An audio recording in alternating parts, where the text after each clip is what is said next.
Imagine standing at dawn, as the first light brushes over ancient temples, golden roofs glowing above a city that feels both eternal and fragile. In the distance, mountains cradle a valley like an old secret. This is Kathmandu. And just a few hours away, water reflects those same mountains, turning peaks into mirrors. That is Pokhara. But behind the beauty of these valleys lies something deeper, stories of resilience, culture, and quiet awe. Today, let's step into both. Nepal is known worldwide for its mountains, especially Everest. But valleys, soft, green, alive with people, are what give those mountains meaning. Without valleys, the mountains would only be unreachable walls of stone. The Kathmandu Valley and the Pokhara Valley are different faces of the same soul, one rooted in history and culture, the other breathing with lakes and open skies. Together, they show us that beauty is not just in height but also in depth. The Kathmandu Valley feels like a tapestry stitched over centuries. Walk through Durbar Square and you're not just seeing architecture, you're standing in the middle of living history.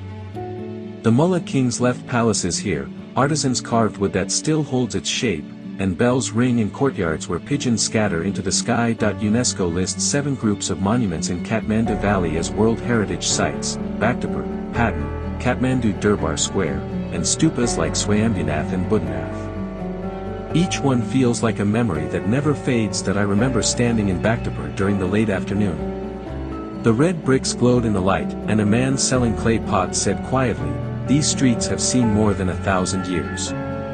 But they still welcome you as if you're the first visitor."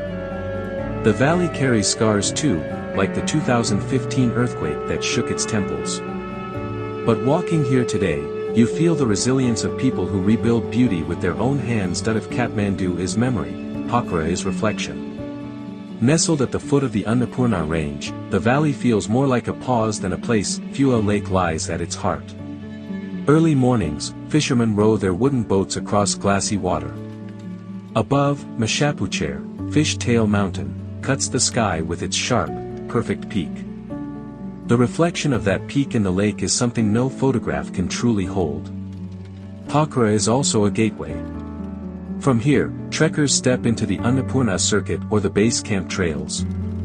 But even if you never trek, sitting by the water with mountains around you feels like enough. There's also Davis Falls, rushing underground into hidden caves, and the World Peace Pagoda, where monks light lamps as the sun sets.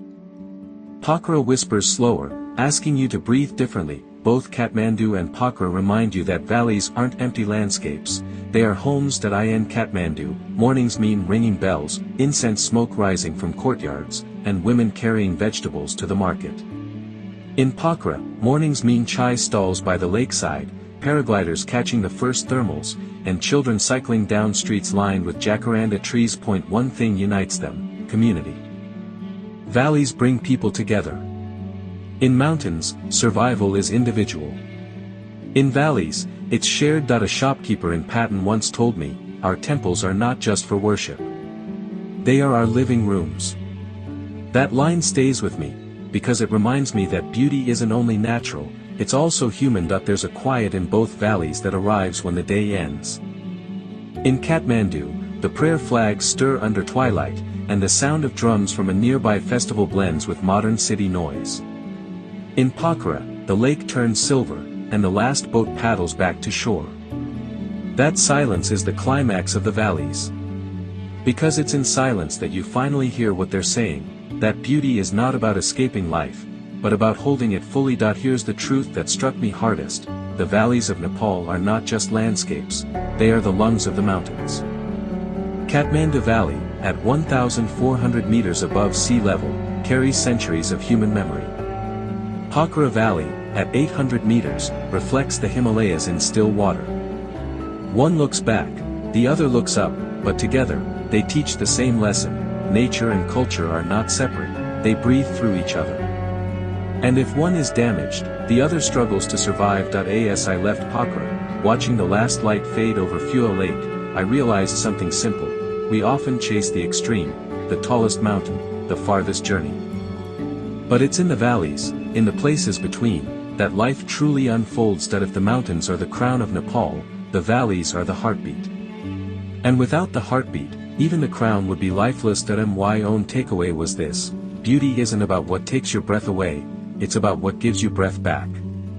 The valleys of Nepal do exactly that. If this journey through the valleys touched you, imagine what it would be like to walk those streets, sit by those lakes, and hear those bells yourself. And if you want more cinematic stories like this, stay with me, I have more journeys to share.